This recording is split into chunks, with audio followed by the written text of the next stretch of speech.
Welcome to this new dedicated 3ds Max professional course, which is titled Making of Helicopter, where I will explain how this professional model was created. What you will do is observe the lessons. You stand in front of the monitor. You have 15 hours where you will see. As I set up the scene I created, let's say phases of modeling lighting. Render animation material so you don't have to do anything. What you will do is observe all the tricks and all the tips I will have to give you about this project. This, of course,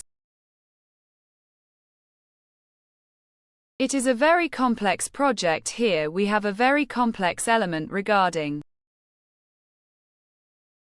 Also, it's obviously modeling, so I will explain how the phases were structured.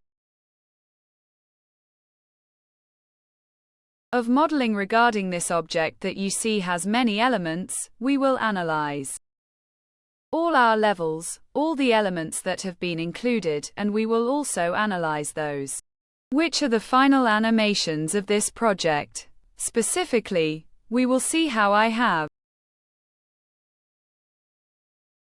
created this type of animation, how to create constraints, how to create deformations for blades that flex during animation as they move. You create keys you set to the timeline, etc., etc. So this course is suitable for those who want to discover all the tricks that have generated this type of project, which, as I told you, is a very complex project. So, you will stand in front of the monitor, you will do absolutely nothing. You have 15 hours to find out all the modeling tricks. Mappy not good, there will be external tutsi and many other things. I look forward to seeing you for those who want to extend their knowledge professionally on 3ds Max.